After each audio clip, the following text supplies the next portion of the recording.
Yeah, okay, time to live free. Plenty goals I'm achieving. Some real life topics and talking financial freedom. Mindset, soul and love, everything in between. This is Freedom Podcast. Tune in, live free. Hey, got my mindset right and I got the drive. Planning one day, no more job, no more 9 to 5. Love, money, mine. Love, money, mine. This is freedom. Tune in, cause it's going down. Woo!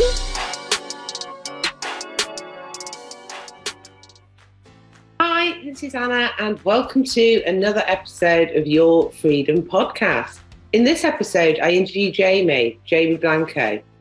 Jamie is an award-winning news producer, actor, and podcast host who spent years realising her father's dream of completing his book of hope for cancer patients.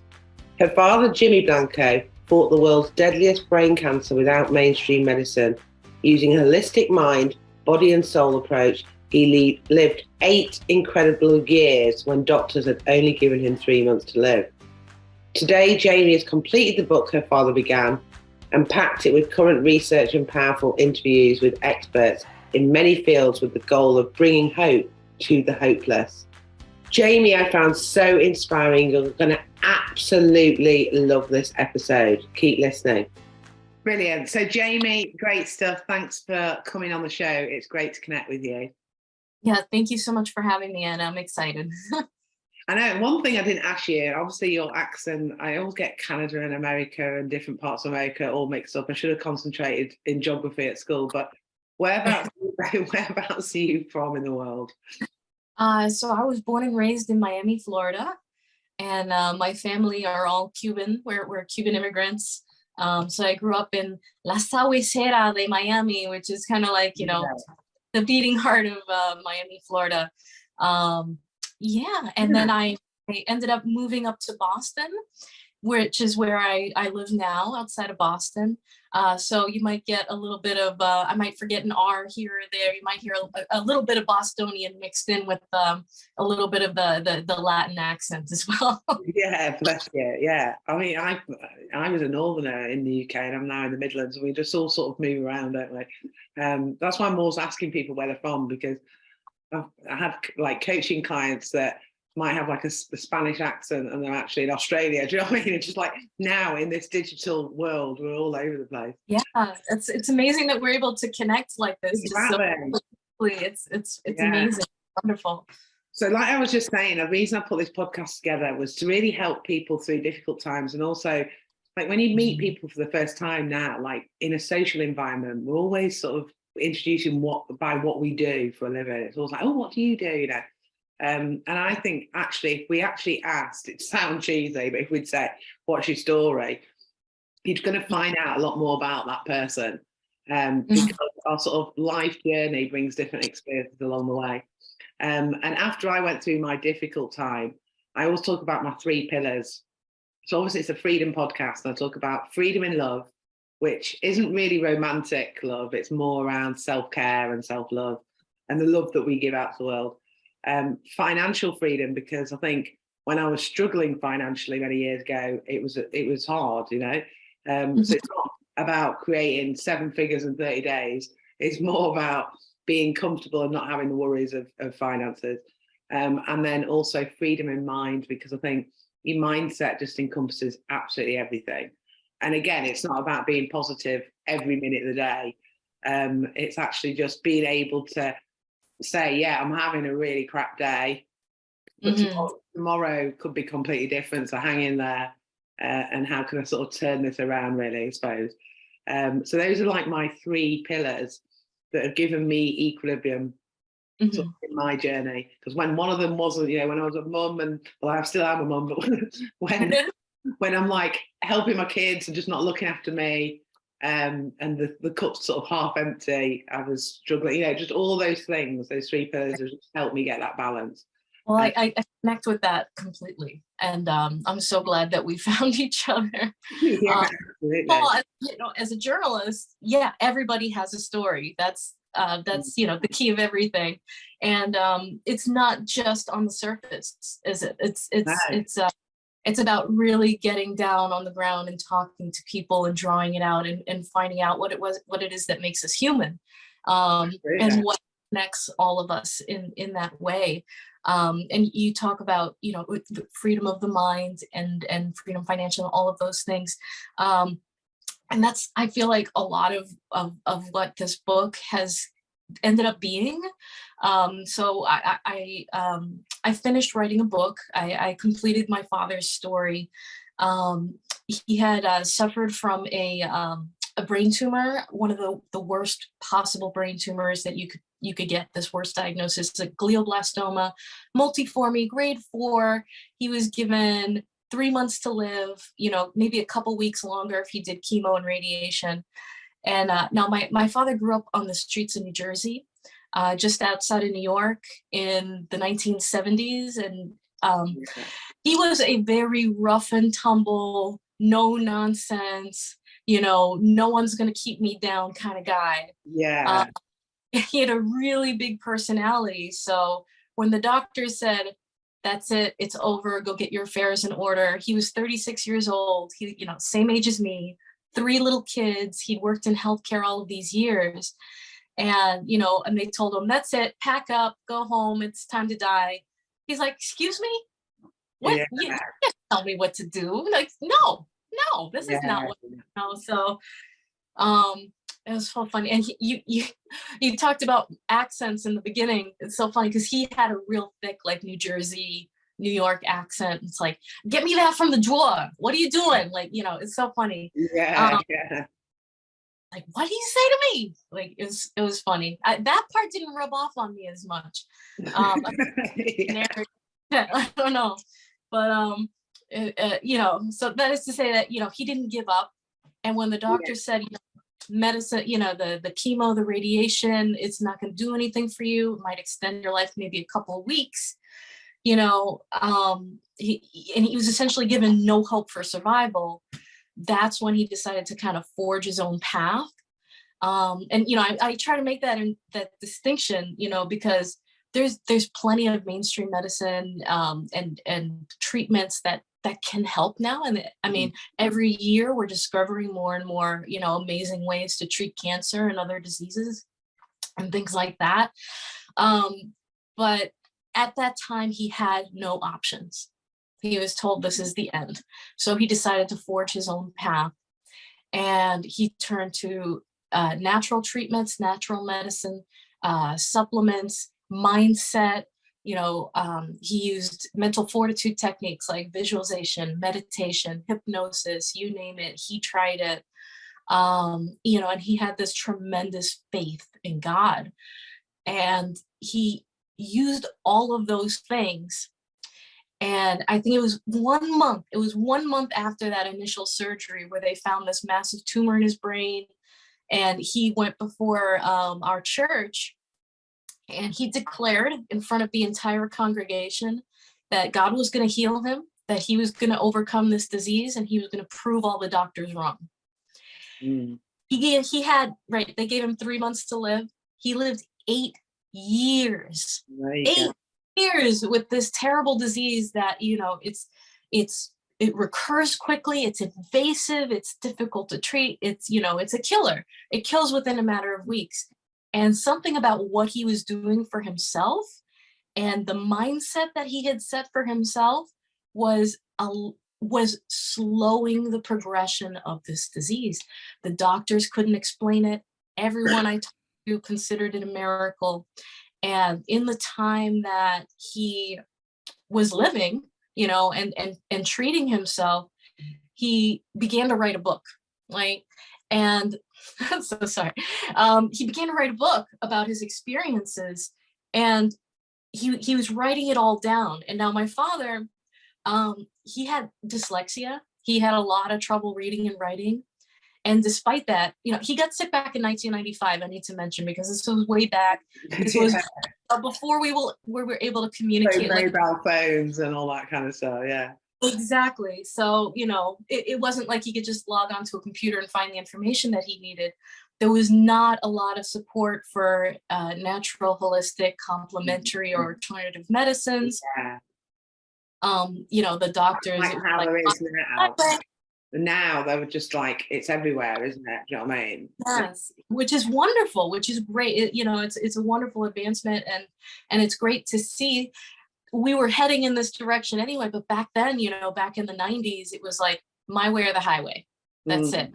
And if you don't listen to me, then you're on your own. Doctors refused to treat him. At one point, he needed another surgery. So, that is not to say he was not cured of this disease, but something about what he was doing was slowing the progression of the disease.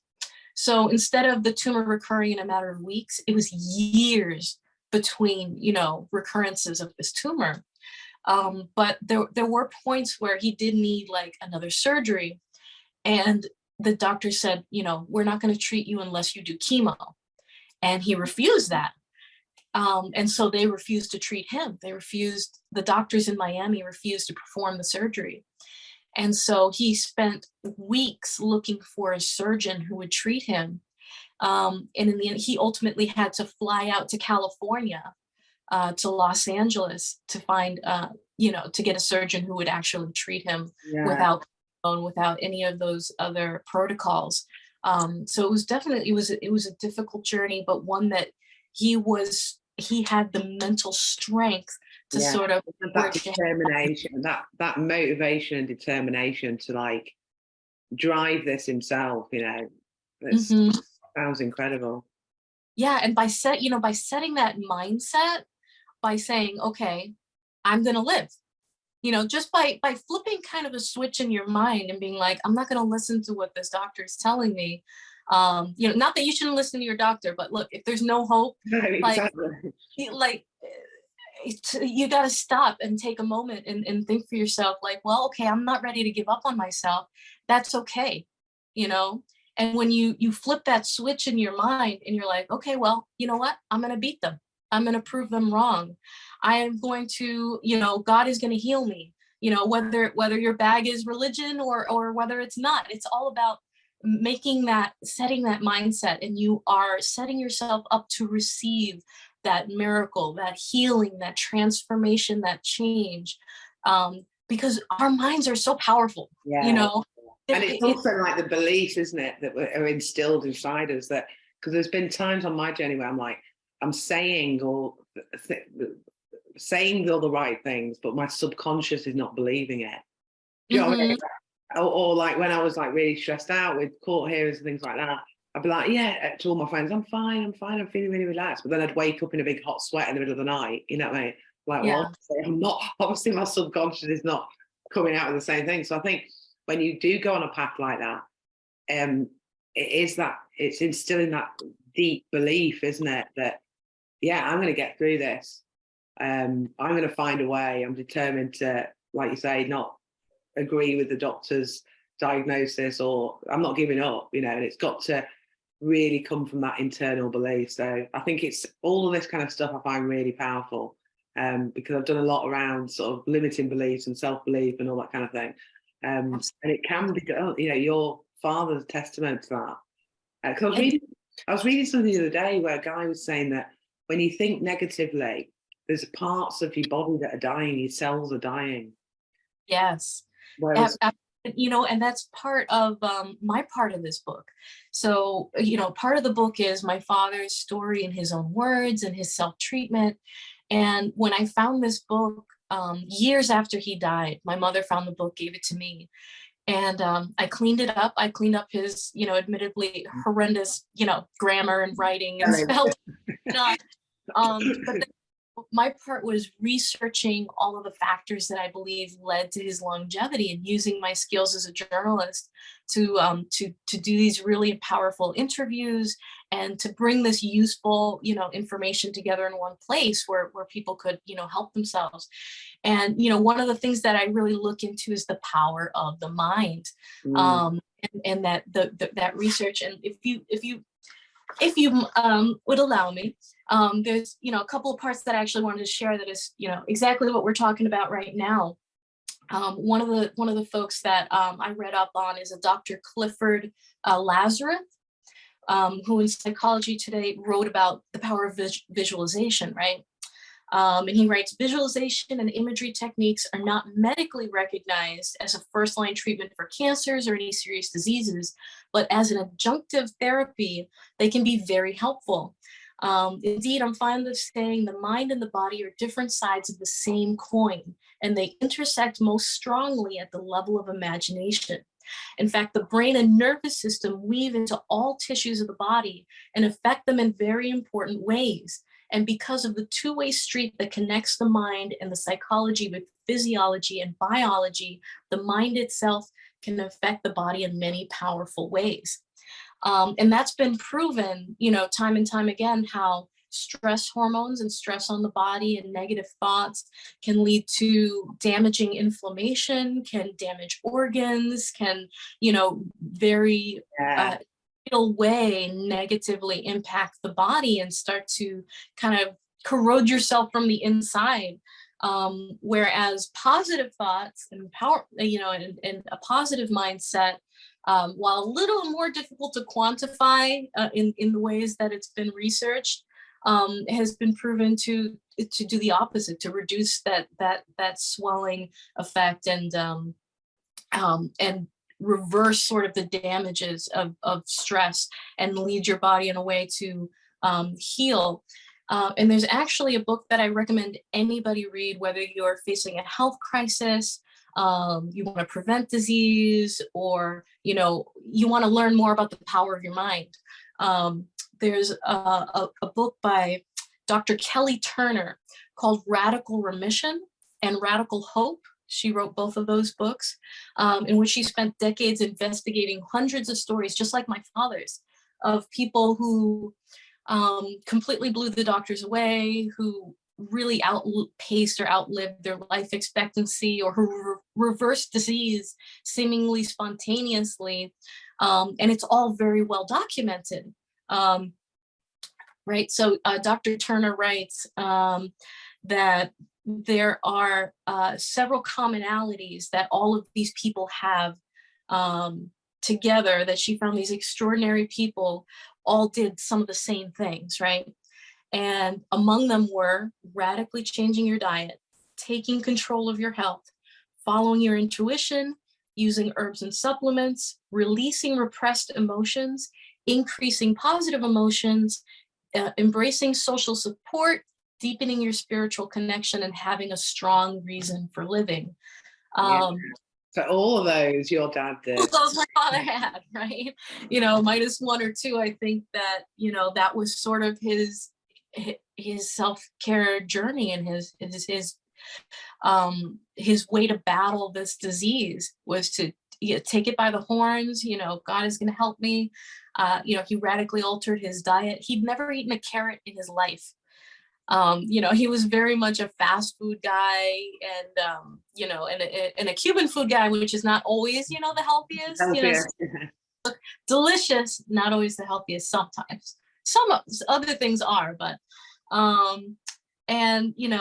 radically altering that diet, taking natural supplements and herbs, which I think he really credited with a lot of his healing as well. So I don't think it was any one thing. I don't think there was any smoking gun.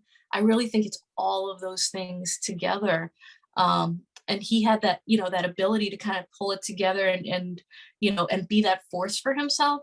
But I also don't think that anybody can do it alone. No, yeah, exactly. I was just thinking for people who are listening to this, who might have recently got a health diagnosis, or just maybe feeling stuck or stressed with life, about the things that they can take away from everything that your dad was doing and all the stuff that you put into this book. Is the book available to buy at the moment? Is it finished? Yes, it's available on Amazon.com. It's available on BarnesandNoble.com as well. It's called Hope for the Hopeless: How One Man Fought the World's Deadliest Brain Tumor on His Terms and Won.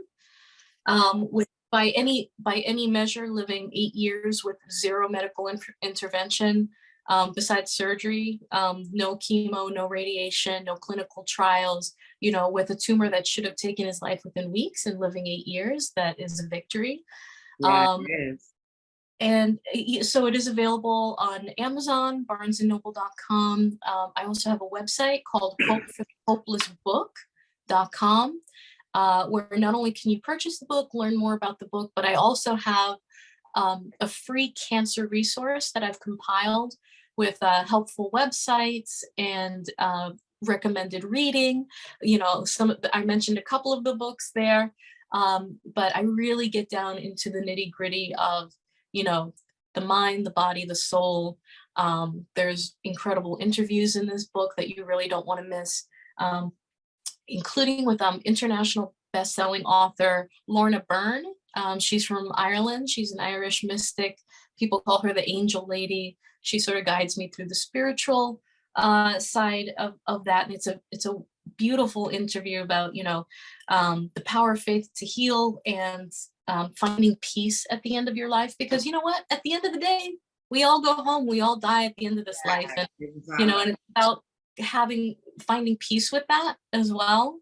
But also fighting for yourself. Yeah, exactly. Exactly. And I tried to put as much in here as I possibly could to help people find that support structure, to have not only your main oncologist, say you're fighting cancer, have that main oncologist, but also have your naturopathic oncologist or naturopathic professional who's helping you, your nutritionist, your spiritual support person, your family and friends, and building that team around yourself and encompassing yourself in that positive energy, because like I mentioned a few minutes ago, you really can't do it completely alone. You know what I mean? Yeah, you have to sort of find your tribe, don't you, of positive supporters and people who are going to nourish that and help you, encourage you, but also give you their expertise and keep you along, keep you going, really. The support, isn't it? The support from the right people is important. Exactly. Yes, and that's so vital. Even if there's so many ways to find that positive energy around yourself. Even if you're surrounded by toxic individuals, it's about giving yourself the power and the permission to get in a more positive space and to surround yourself with better people. And it doesn't even always have to come from people. It's things too. I talked with a cancer survivor, Dr. Michael Veltri. His name is Michael Veltri, sensei. He was my Aikido master because I did Aikido for a number of years. And this guy's a former Marine and, business maven, like an Aikido master, like he's 10th degree black belt, like he's big dude. You don't want to mess with him. Very, very tough. And and talking about how he went through his cancer journey, his grueling chemo, and how that just left him debilitated in a wheelchair, in tears, and and he slowly started to build himself up. He went to the places he loved. He would go down to the dojo. He would watch people train. He started reading Harry Potter. Which I love, and and just that's heroic story, and made him feel good. It primed him for the fight. He would watch funny movies. It was people and things. So there's so much advice in here. There's so many practical tools that I wanted to make sure that my father's story existed, that it was out in the world where it needed to be, and that I helped pack it with as much useful information as people can use. Your dad would be so proud of what you've done with this. It's so lovely hearing what you've put together. So I bet it's been fun putting it all together as well. And you felt like you've done him proud of getting that book out there that he kind of started, really, I suppose. Yeah. There were definitely, I feel like the funnest parts were like doing the interviews, because that's my wheelhouse. That's what I love doing. Is doing those interviews. But the hard parts, there were parts of this that were very, very difficult for myself as well.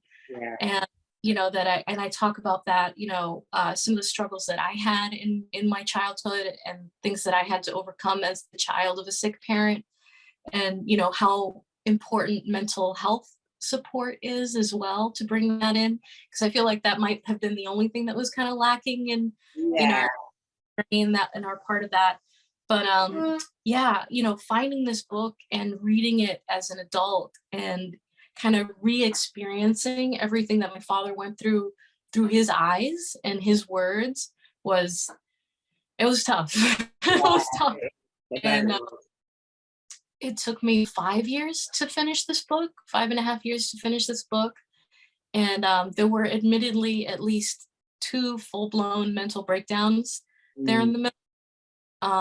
And I think by far the hardest part was like writing my part from like my perspective. Yeah. So, and I had to come to grips with a lot of things that I had been struggling with my whole life because yeah, my father, he fought hard and and he tried to be his best self and he really it was miraculous the way in which he was able to extend his life and inspirational, but it's really tough and gritty in the middle, as well, especially as the disease finally did catch up with him towards the end.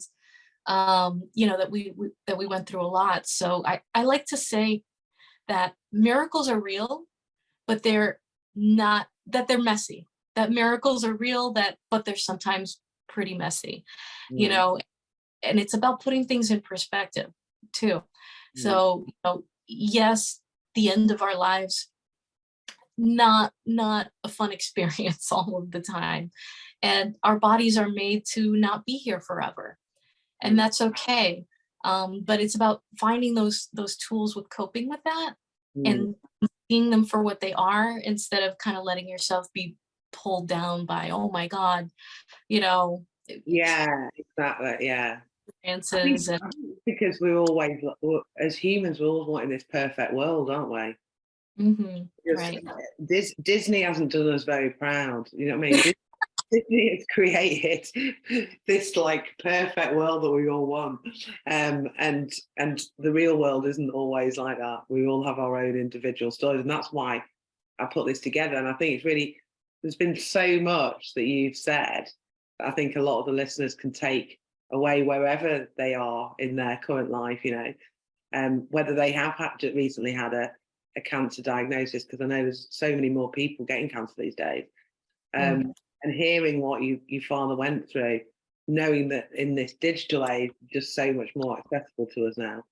My background, I used to work for Pfizer for many years. It turned me the other way. I'd seen behind the curtain as regards to the pharmaceutical world and the health system here in the UK, which I'm sure is similar everywhere.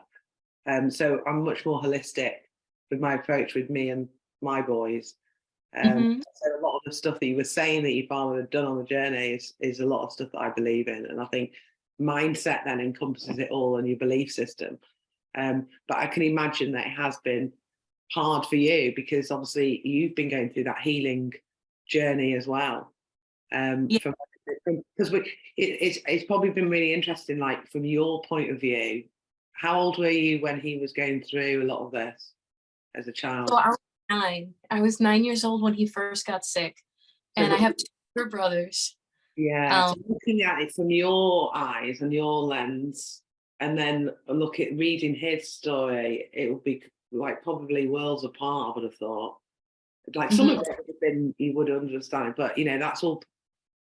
It's I can imagine it's been a difficult journey for you, but also quite a rewarding journey for what you produce with the book. And like you say, the interviews that have come from your background with being a journalist. Did you say you were a journalist for 20 years? 15. Oh. So I think I think you've added so much. I think is my internet okay? I just had a thing about for a second, but I've got you back. So I just think it's probably been difficult but rewarding, and also what you've created is so valuable. So big well done and congratulations, because what you've created is so valuable for lots of different people, because even if you're not going through that health scare, I think you can relate to the journey of like you say, having hope through that hopelessness. If you suddenly just lost your job, or you gone through a difficult time mentally throughout the pandemic, or whatever your journey is, you'll be able to pick up some of those things from that toolbox of the interviews, and also listening to your father's journey about how motivated and determined he was to not give up, not give up. So yeah, I think it's absolutely lovely what you've put together. And for anyone listening, we'll be putting everything in the show notes. So if you're listening on iTunes or Spotify or any of the podcast channels, you'll be able to see all the links in the show notes. And if you're watching us on YouTube, in the comment section, there'll also be all the links. So I know that you have obviously got it on Amazon. Is it worldwide as well? Is it available in the UK? I presume it is. Yeah. Should be, yes. And are you and also you've got the website. Is there any social platforms that you're on that you want to get some followers and some of our listeners to come and follow you, or anything else you want to mention? Sure. So we're also on Instagram, Instagram.com/hope for the hopeless book. I have a link tree with all of my links, all of my interviews, the resources, and anything that you would like to know about this book, or resources connected therein, is on my link tree. So that's linker.ee/hope for the hopeless book. Or if you just search Hope for the Hopeless Book, Jamie Blanco or Jimmy Blanco, you'll find it. And again, what I really want to put out there, and I'm most proud of, I think, is the free cancer resource, because I've compiled it. It's everything that I've researched that was in the book, and I'm constantly updating it with other useful information. It's got clinical trials. It's got a lot of US resources, but it does also have a few UK resources in terms of clinical trials, and the recommended reading is for everyone. So that's hopeforthehopelessbook.com/resource. The US is always leading the way as well. So we'll put it, I know you were just saying the details of that. What was it again, the resources link? I've just interrupted. So it's hopeforthehopelessbook.com/resources, because they won't let me keep reprinting these books. They won't let me keep updating the book. So you can find the updated resources online anytime that you need them. So, and the last message that I kind of wanted to leave you with is just, no one has the right to tell you to go home and die. You are your own best self advocate. Miracles are real, even if they are messy sometimes.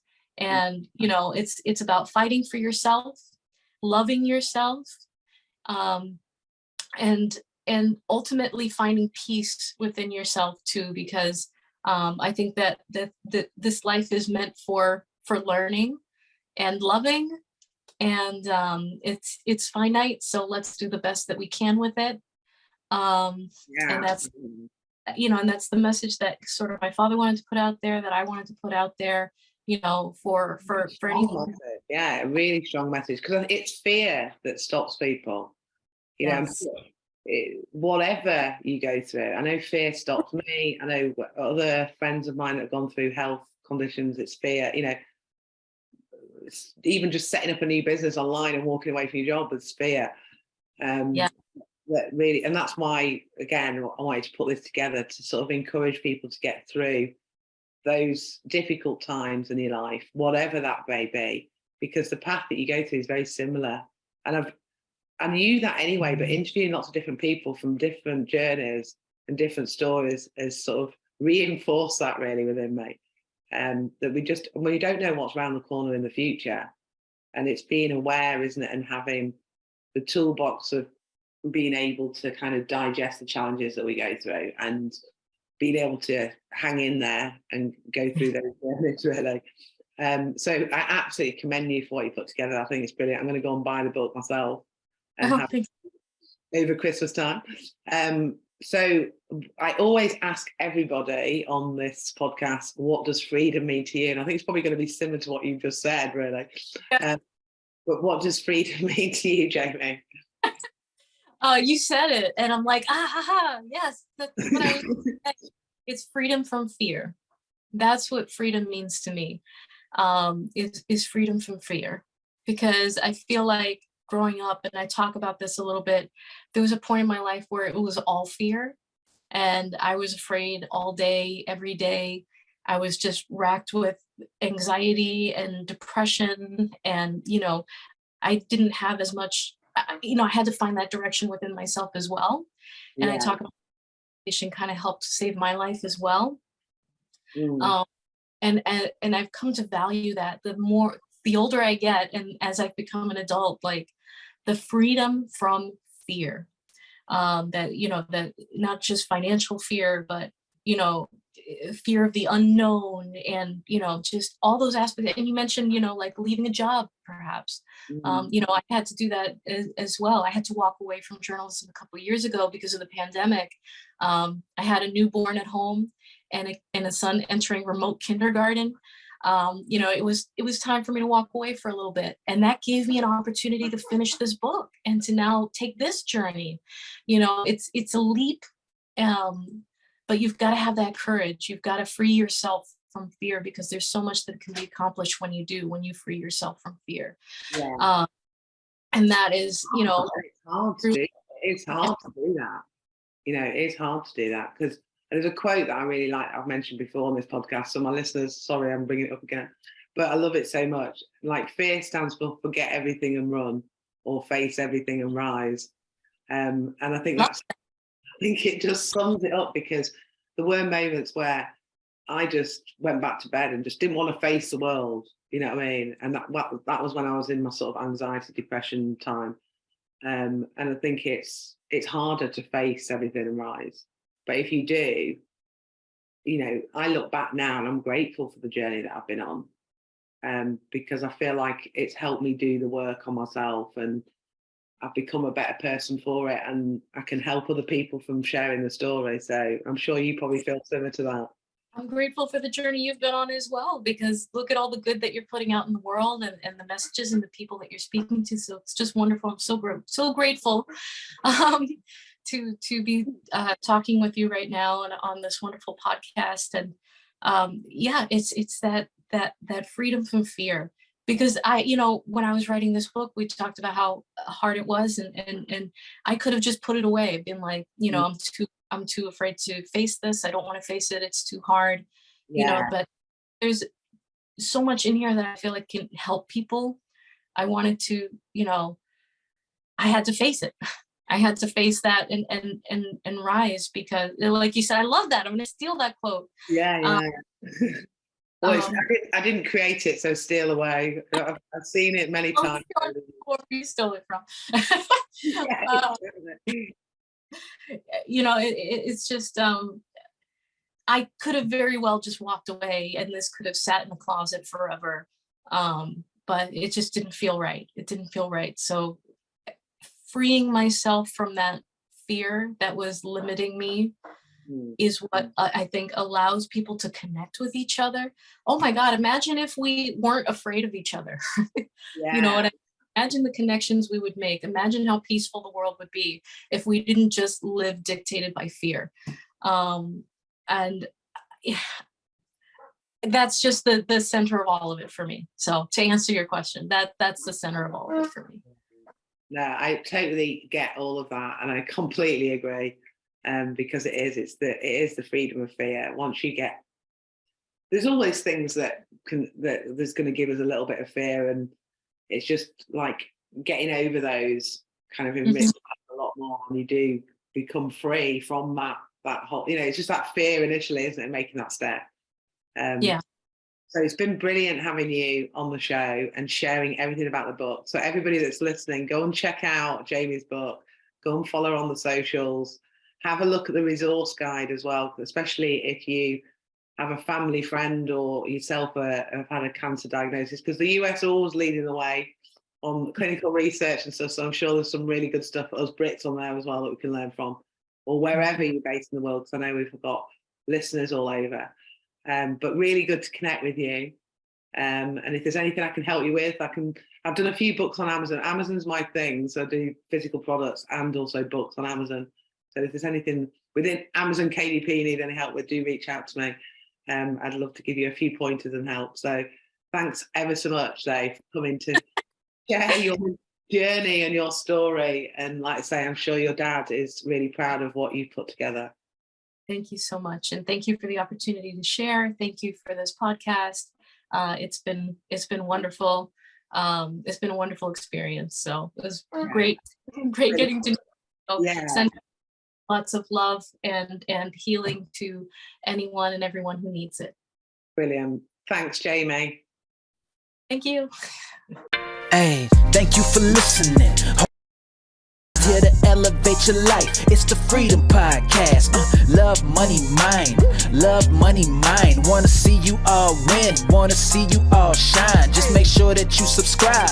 Bringing good vibes. Join the Facebook group. Now it's time to change your life. Hope you come back. Right now is the chance. This is an experience. It's the Freedom Podcast. Hey. Hey, thank you for listening. Here to elevate your life. It's the Freedom Podcast. Love, money, mind. Love, money, mind. Wanna see you all win. Wanna see you all shine. Just make sure that you subscribe. Bringing good vibes. Join the Facebook group. Now it's time to change your life. Hope you come back. Right now is the chance. This is an experience. It's the Freedom Podcast. Hey.